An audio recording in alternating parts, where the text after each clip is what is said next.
تو اس لیے ان تمام صحابہ کو عزت مل گئی تھی. کیا مل گئی تھی؟ جنہوں نے حکم تک دینا شروع کیا. ٹھیک ہے. اور جس نے 1 کلو کھجوریں دی، ٹھیک ہے، اس کے بارے میں پڑھو. ٹھیک ہے. اس نے کہا اللہ کے نبی میں رات بھر کنواں جوتتا رہا. ایک یہودی کے باغ کو پانی دینے کے لیے، جیسے کنواں جانور لگاتے ہیں نا، گھماتے ہیں تو پانی باہر نکلتا ہے، وہ انسان بھی گھما سکتا ہے. پہلے کے کنویں میں کنویں سے پانی نکال کر باغ یعنی کھجوروں کو لگاتا تھا. کیا پوری رات میں نے یہ کنویں سے پانی نکالا اور کھجوروں کو ڈالا.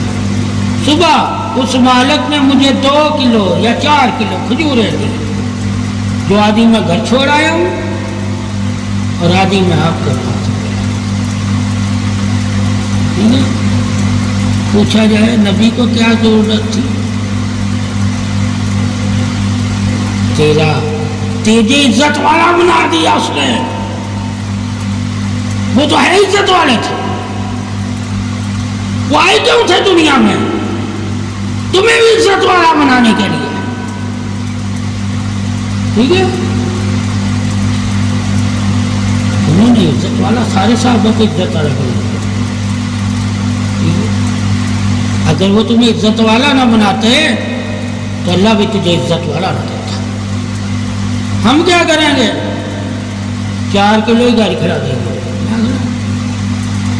ہمیں عزت کون دے گا؟ صرف گھر والے. صرف گھر والے. جب ہم باہر نکلیں گے لوگ ہماری طرف نظر بھی نہیں کریں گے. ارے گھر بھی عزت والا بنا لو، جس معاشرے میں رہتے ہو اس میں بھی عزت کماؤ. گھر والوں کی نظروں میں بھی مت گرنا اور معاشرے کی نظر میں بھی مت گرنا. اللہ یہی چاہتا ہے کہ تم میرے گھر میں بھی ہو تو عزت والے ہو، اور تم میرے گھر میں باہر یعنی لوگوں میں، میری مخلوق میں بھی بیٹھو تو عزت والے بنتے بیٹھو. ہم صرف گھر والے عزت والے بن گئے. کیا بن گئے؟ صرف گھر کی حد تک. ٹھیک ہے. معاشرے میں لوگ ہم سے نظر ہی نہیں ملاتے، دیکھ کے بھاگے لوگ. مانگنا لے مانگنا لے، وہ گھر والوں کو تو دینا نا، وہ دیکھ کے تمہاری طرف بھاگیں گے. ٹھیک ہے. تو نے سوچا جہاں میں دے رہا ہوں وہاں لوگ میری طرف بھاگ رہے ہیں، اور جہاں سے میں لے رہا ہوں لوگ مجھ سے بھاگ رہے ہیں. تو میں نے یہ 2 اصول کیوں اپنائے ہیں؟ باہر میں اور ہوں، گھر میں اور ہوں. اس لیے گھر میں مجھے لوگ اور طرح برا رہے ہیں، باہر مجھے اور طرح برا. تو گھر کا اصول ہی باہر رکھنا تھا. جس طرح گھر والوں کی نظر میں تو عزت والا بنا ہوا ہے، تو معاشرے کی نظر میں بھی عزت والا بننا تھا. گھر والوں کی نظر میں عزت والا کیوں بنا ہے؟ کہ تو ان کی ذمہ داری جو بوجھ ہے تو اٹھا رہا کچھ، مگر جو اللہ کی مخلوق کا تیرے اوپر بوجھ ہے، جو اللہ نے کہا میری مخلوق کے لیے بھی کچھ کر. اگر انہیں بھوکا دیکھتا ہے، پیاسا دیکھتا ہے، انہیں بھی کھلا پلا، تو نے وہ بار کرنا چھوڑ دیا، اس لیے باہر آنے تیری عزت نہیں کرتے. تو سمجھو میں نے عزت خود کی کروانی تھی. جب میں نے عزت ہی اپنے گھر میں ہی اپنی کروائی، معاشرے میں اپنی عزت کو کروایا ہی نہیں ہے، کسی کے سامنے عزت والا میں بنا ہی نہیں ہوں، اس لیے معاشرے میں میری عزت نہیں کرتا. تو ثابت ہو جن کے سامنے ہم عزت والا بننا چاہیں گے ان کے لیے ہم پھر کرنا بھی چاہیں گے، اور جن کے لیے ہم عزت والا ہی نہیں بننا چاہتے ان کے لیے ہم کرتے بھی نہیں ہیں. یعنی عزت کرنے کا نام ہے. کرو گے تو بنو گے عزت والے، اگر کرو گے ہی نہیں تو بنو گے بھی نہیں عزت والے. ٹھیک ہے. تو نے گھر والوں کی تو تیری نظر میں گھر والے عزت والے ہیں، اور تو گھر والوں کی نظر میں عزت والا کی. اگر گھر میں بھی نہ تو کرتا تو گھر والے بھی تیری نظر نظر میں عزت والے نہ ہوتے نہ تو ان کی نظر میں عزت والا. تو تجھے سمجھ آنی چاہیے کہ میرے گھر سے ہی میری عزت ہے، مگر میری عزت اگر باہر نہیں ہے تو لوگ میرے گھر والوں کے بارے میں کیا سوچتے ہیں؟ میری جس طرح گھر عزت ہے اسی طرح میری بات بھی. اس لیے مجھ پہ حکم ہے کہ دوسروں کا بھی خیال رکھنا. جب میں گھر والوں کا خیال رکھ رہا ہوں تو اللہ کا یہ حکم ہے اپنے گھر والوں کے بھی حقوق تیرے پورے کرنے اور معاشرے میں بھی جو تیرا حق ہے جو حقوق ہے وہ پورے کرنے. اللہ نے سب سے پہلے تجھے کیا کہا ہے؟ حقوق العباد. حقوق اللہ میں معاف کر دوں گا، حقوق العباد نہیں معاف. یعنی کہ حق جو معاشرے کا ہے وہ بھی انسان نے ادا کرنا ہے. جو چار دیواری گھر کا حق ہے یعنی کہ جو تیرے ساتھ رہتے ہیں ان کا بھی حق تو نہیں ادا کرنا. اب تو گھر سے بھی مانگے اور باہر سے بھی مانگے. مانگنے تو کہا تجھے نہیں کہا ان کا حق ادا کرنا ورنہ تو مجرم ہے. جب مسلمان کو علم ہوگا کہ میں گھر کا بھی مجرم ہو سکتا ہوں معاشرے کا بھی مجرم ہو سکتا ہوں. اگر گھر کا حق نہیں پورا کرتا تو گھر کی نظر میں گر گیا، اگر معاشرے میں میں حق نہیں پورا کرتا لوگوں کا تو لوگوں کی نظر میں گر گیا. تو جب میں نظر میں گر جاؤں گا تو نہ گھر والے میرے پہ اعتماد کریں گے نہ معاشرے والا میرے پہ.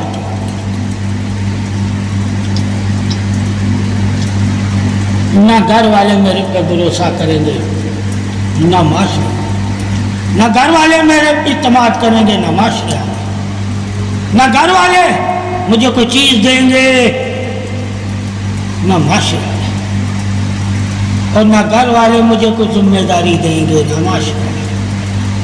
تو گھر والوں کا مجھ پہ اعتماد اٹھ گیا اسی لیے مجھے کوئی ذمہ داری نہیں دیتے کہ کہیں میں ذمہ داری میں نقصانی نہ کرتا،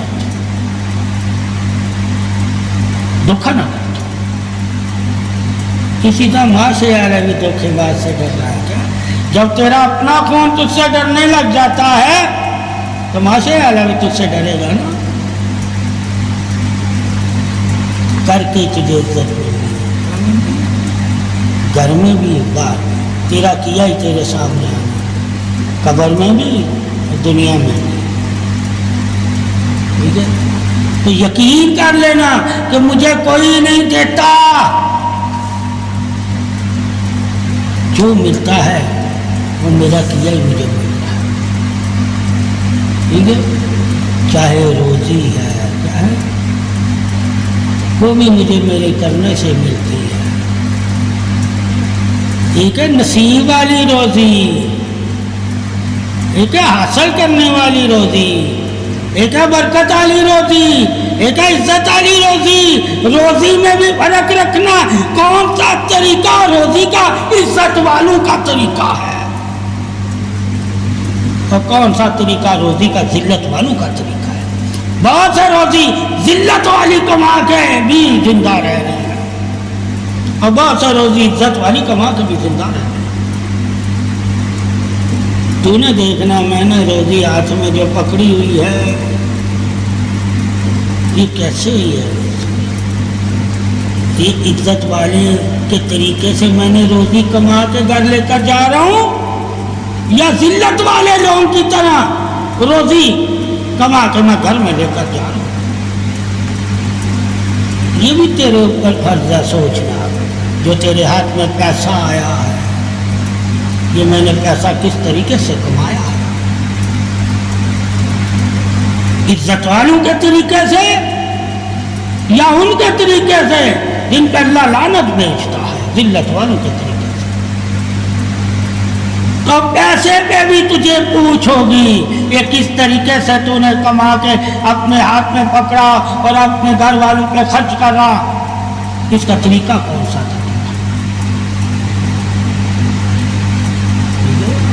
پیسہ عزت والا بھی خرچ کرتا ہے، پیسہ ذلت والا بھی خرچ ہی کرتا ہے. ٹھیک ہے، دونوں نے کما کے خرچی کرنا ہے، چاہے وہ عزت والا انسان ہے چاہے ذلت والا انسان ہے، دونوں نے پیسہ کما کے خرچ کرنا ہے،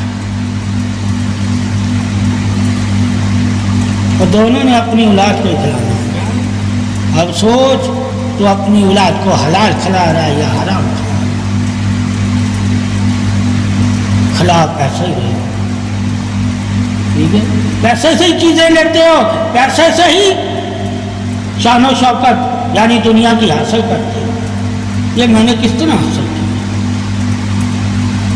ٹھیک ہے، اللہ کی نافرمانی کے طریقے سے میں نے حاصل کی ہے یا اللہ کی بندگی عبادت کے طریقے سے حاصل کی ہے؟ اور عبادت کے بھی چور ہوتے ہیں لوگ، اور پیسے میں بھی چور ہوتے ہیں۔ عبادت میں بھی کھڑے ہونے والے دھوکے باز ہوتے ہیں، کاروبار میں بھی کھڑے ہونے والے بہت سے لوگ دھوکے باز ہوتے ہیں، ٹھیک ہے۔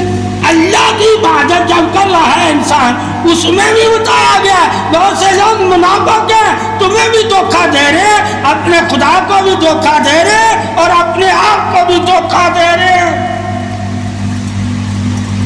اسی طرح کاروبار میں بھی ایسے لوگ ہیں جو تمہیں بھی دھوکہ دے رہے ہیں، اپنے آپ کو بھی دھوکہ دے رہے ہیں، اپنے خدا کو۔ اب یہ دھوکے سے روزی کمائی ہے تو نے یا ایمانداری اور محنت سے کمائی؟ یہ بھی تجھے پوچھو، کیوں پوچھو نہیں ہے کہ اللہ نے تمہیں سب کچھ عطا کر دیا، حلال حرام، کہ کون سا طریقہ حلال ہے اور کون سا طریقہ حرام ہے، کون سے طریقے سے اللہ کے دوست روزی حاصل کرتے ہیں اور کون سے طریقے سے اللہ کے نافرمان یعنی کہ ظالم روزی حاصل کرتے ہیں۔ ساری روزیاں بتاتے ہیں۔ وہ بھی انسان ہیں جو جہنم میں جائیں گے، وہ بھی انسان ہیں جو جہنم میں جائیں گے۔ اب جہنم میں جانے والے کون ہیں؟ جنہوں نے اللہ کی نافرمانی کی ہوگی، اللہ کی مانی نہیں ہوگی، اور نہ مان کے اللہ کی انہوں نے روزی کمائی ہوگی، نافرمانی میں کماتے وہ بھی ہیں، محنت وہ بھی کرتے ہیں، مگر ان کے طریقے حرام ہیں، اور محنت وہ بھی کرتے ہیں جنہوں نے اللہ کو راضی کر رکھنا ہوتا ہے۔ وہ ہر وہ طریقہ روزی کا اپناتے ہیں جس سے اللہ راضی ہو، وہ اللہ کی رضا کو بھی روزی میں حاصل کر لیتے ہیں، صرف عبادت میں ہی نہیں،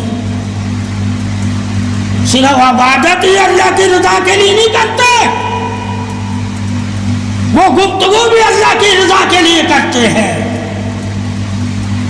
وہ روزی بھی اللہ کی رضا کے لیے حاصل کرتے ہیں، وہ حقوق العباد حقوق اللہ دونوں اللہ کی رضا کے لیے کرتے ہیں۔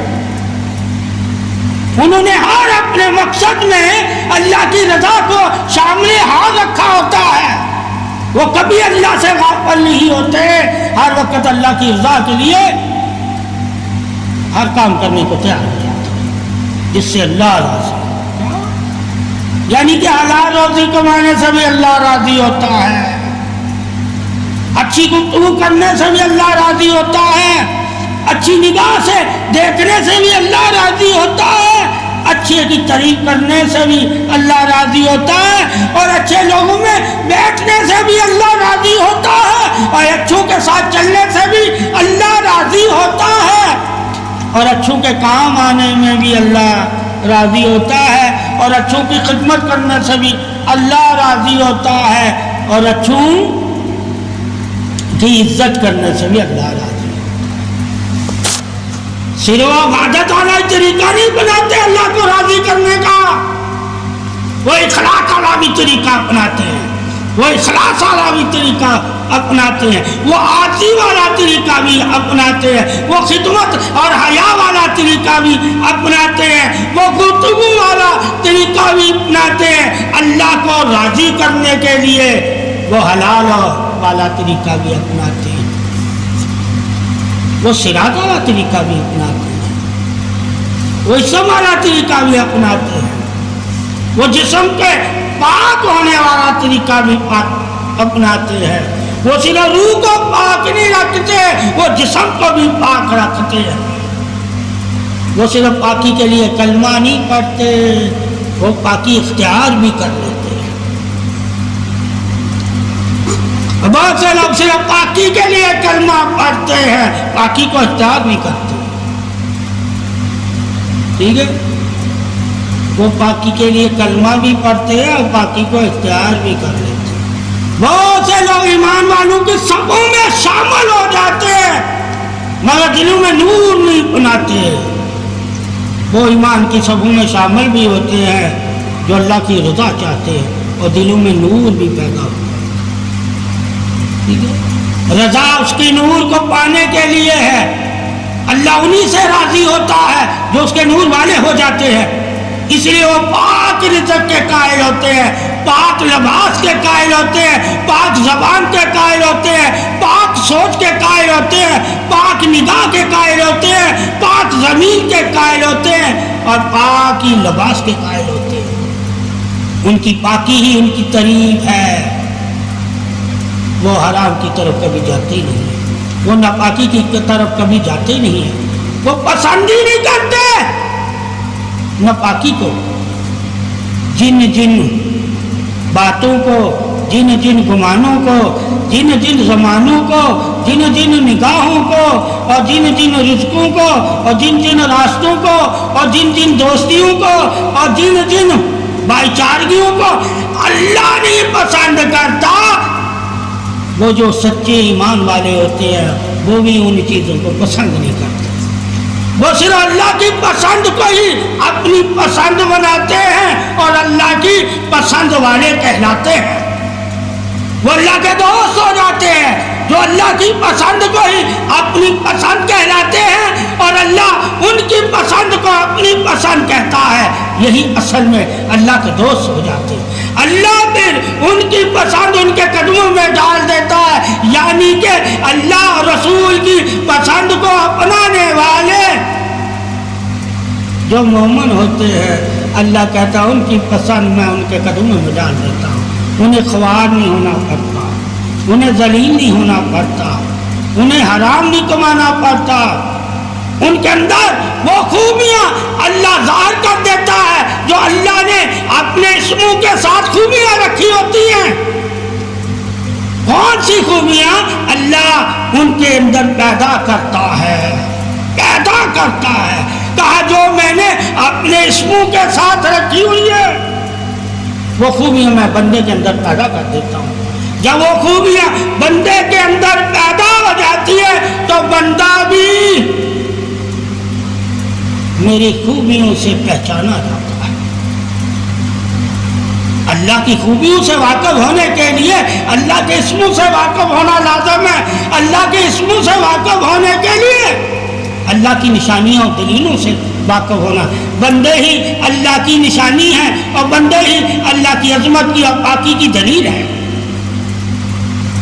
یعنی کہ نفسی اللہ نے جو چیزیں بنائی ہیں انہوں میں ہی پاکیاں ہیں اور وہی چیزیں ناپاک بھی ہیں.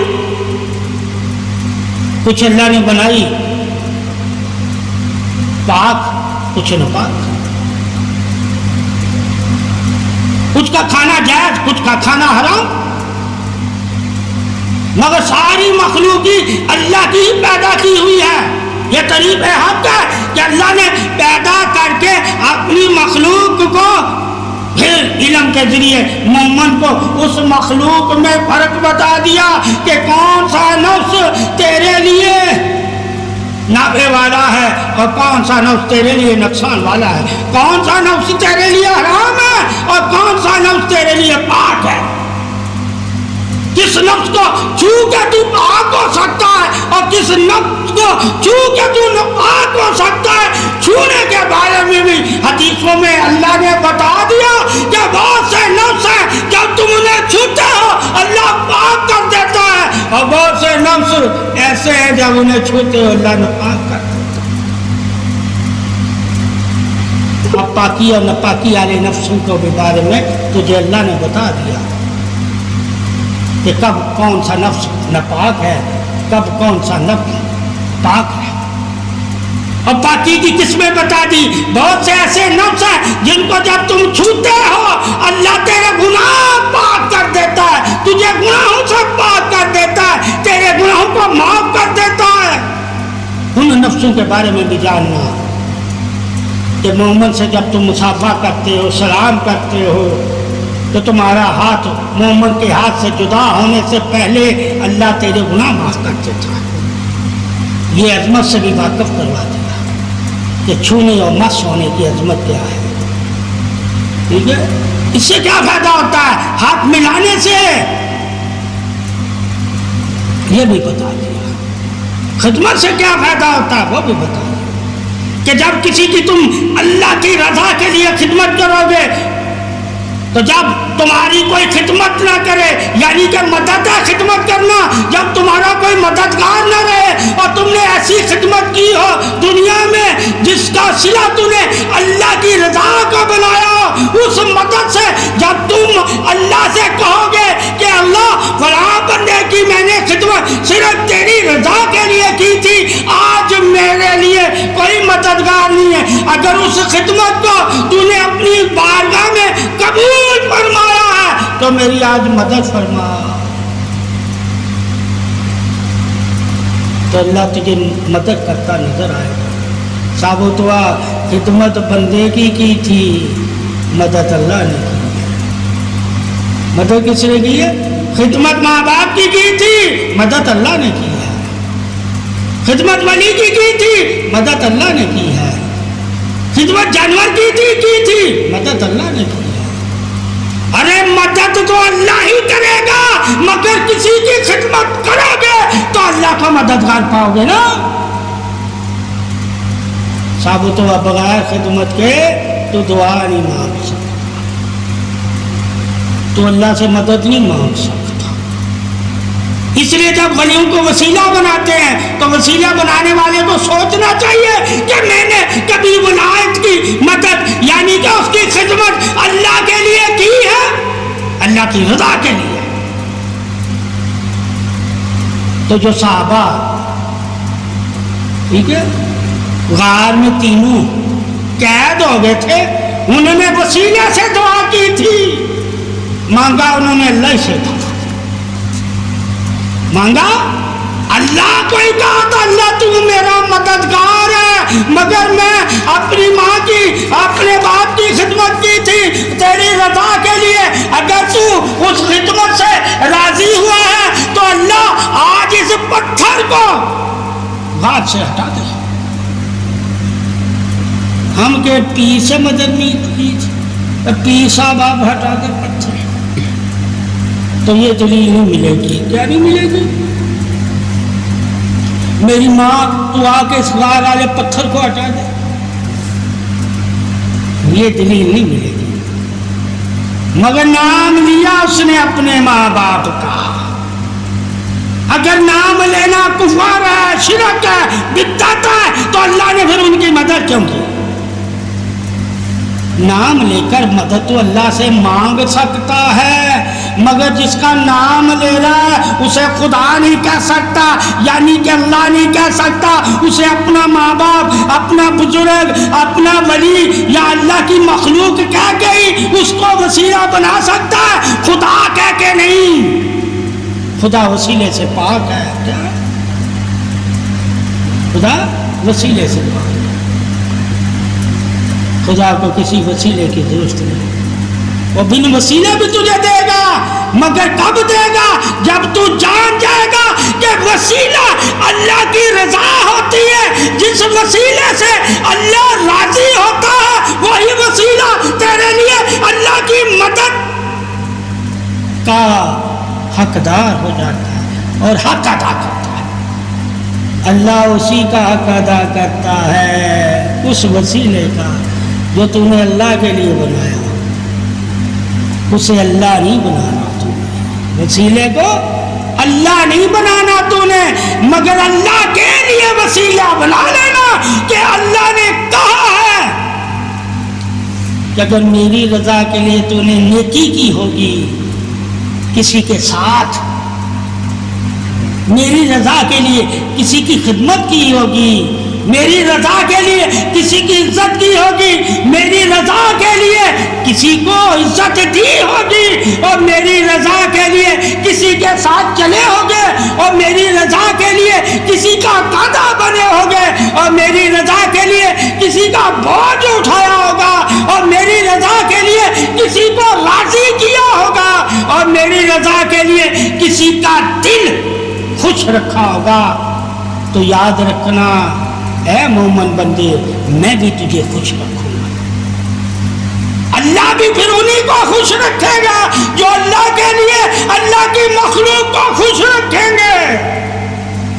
تو اللہ کے لیے اللہ کی مخلوق کو خوش رکھا گا، اللہ تجھے خوش رکھے گا۔ تو اللہ کے لیے اللہ کے دوستوں کو خوش رکھ، اللہ تجھے خوش رکھے گا۔ تو اللہ کے لیے اپنے ماں باپ کو خوش رکھ، اللہ تجھے رکھے گا۔ تو اللہ کے لیے اپنے بیوی بچوں کو خوش رکھ، اللہ تجھے رکھے گا۔ تو اللہ کے لیے اپنے ہمسایوں کو خوش رکھ، اللہ تجھے رکھے گا۔ تو اپنے لیے دوسروں کی غلطیوں کو معاف کیا کر، اللہ تیری غلطیاں معاف کرنا۔ تجھے تو تیرا کیا ہی ملنا ہے، جیسا تو نے کیا ہوگا ویسا ہی اللہ تجھے لٹا دے گا۔ فرق کیا ہے کہ 70 گنا کر کے لٹائے گا، 70 گنا، 10 دنیا میں اس کا بدلہ، 70 آخرت میں اس نیکی کا بدلہ۔ تو نے نیکی یہاں بھی کرنی ہے، بندے کے ساتھ، جانور کے ساتھ، پودوں کے ساتھ، نفسوں کے ساتھ، مومنوں کے ساتھ، انسانوں کے ساتھ، کتے کے ساتھ، پرندوں کے ساتھ، کسی کے ساتھ بھی اگر تو کوئی نیکی کرتا ہے تو اللہ کی رضا کے لیے کرنا، اللہ تجھ سے راضی ہو جائے گا۔ تو یہ اللہ کی رضا کے لیے خدمت کرنا صحیح، اللہ راضی ہوتا ہے، چاہے وہ تو جانور کی کیوں نہیں کر رہا، مرہم پٹی خدمت۔ اگر تو کسی جانور کے پیاسے کو پیاس سے نجات دلواتا ہے تو اس روز اللہ تجھے پیاس سے نجات دے گا، جس روز کوئی بھی پلانے والا پانی نہیں ہوگا، یعنی تجھے کوئی پلانے والا نہیں ملے گا۔ اس دن تو جان جائے گا کہ اس جانور کی دنیا میں اسے جب کوئی پلانے والا نہیں مل رہا تھا تو میں نے اللہ کی رضا کے لیے اسے پانی پلایا تھا، تو آج قیامت والے دن مجھے کوئی پلانے والا نہیں مل رہا۔ آج اللہ نے اگر اس نیکی کو قبول کیا ہے تو آج اللہ میری پیاس بجھائے گا۔ اللہ پہ اتنا یقین کر لو کہ اللہ تمہاری نیکیوں کو رائگار نہیں جانے دیتا۔ کرو تو صحیح اللہ کے لیے کی رضا کے لیے کوئی نیکی، چاہے اولاد کے ساتھ کرو، چاہے ماں باپ کے ساتھ کرو، کرو نیکی، مگر یہ یقین رکھ کے کہ یہ میں جو حقوق العباد بھی اگر میں حق کے ساتھ نبھا رہا ہوں تو اس میں بھی میں اللہ کو ہی راضی کر رہا ہوں۔ اگر حقوق الحق یعنی کہ اللہ کا حق بھی اگر میں ادا کر رہا ہوں تو اس میں بھی میں اللہ کو ہی راضی کر رہا ہوں۔ میرا تو ہر حال میں اللہ کو راضی کرنا ہی میری زندگی کا مقصد ہے، یعنی کہ وہ انسان مومن اپنی زندگی کے مقصد کو پا لیتا ہے جو اللہ کی رضا کو حاصل کر لیتا ہے۔ ہر کام میں نیکی کو تلاش کرو اور نیکی میں اپنے رب کو کی رضا کو ڈھونڈو اور رب کی رضا میں ہی اپنے آپ کو راضی رکھا کرو۔ یہی شان ایمان سلامتی ہے اور یہی شان باقی اظہار حق ہے اور یہی شان عزت بادشاہی روبرو حق ہے۔ اللہ انہی کو عزت عطا فرمائے گا جو عزت کے پاسدار ہوں گے، عزت کے رہنما ہوں گے، عزت کی حفاظت کرنا جانتے ہیں اور عزت کی عظمت سے واقف ہوں گے۔ اللہ نے نیکی میں ہی مومن کی عزت رکھی ہوئی ہے۔ جو نیکی کرتا ہے وہ اپنی عزت کو پا لیتا ہے۔ اللہ نیک لوگوں کو قیامت والے دن عزت کا تاج پہنائے گا۔ دنیا میں تو بد بھی عزت کا دھوکے والا تاج پہن لیتے ہیں، دنیا کی عزت اگر ایک دھوکہ ہے، اگر دھوکے والی عزت کے تم وارث دنیا دار ہوتے ہو تو یاد رکھو یہ دھوکے والی عزت ہے، اگر دین کی عزت کے وارث ہوتے ہو تو یہ اللہ کی عزت ہے۔ اللہ سے پوچھو کہ کون سی عزت صدا کی ہے اور کون سی عزت عارضی ہے، کون سی عزت ایمان والوں کے لیے ہے اور کون سی عزت دنیا داروں کے لیے ہے، کس حد میں دنیا دار ہے اور کس قرب میں دیندار ہے۔ اللہ نے ہر چیز کے بارے میں انسان مومن کو علم سے خبریں عطا فرما دی، اور یقین کرنا ایمان والوں کی ایمان کی سلامتی ہے، جو اللہ رسول کی فرمانوں اور باتوں اور حکموں پر یقین کر کے اپنی زندگی کو بدل لیتے ہیں، وہی ایمان میں سلامتی والے ہیں۔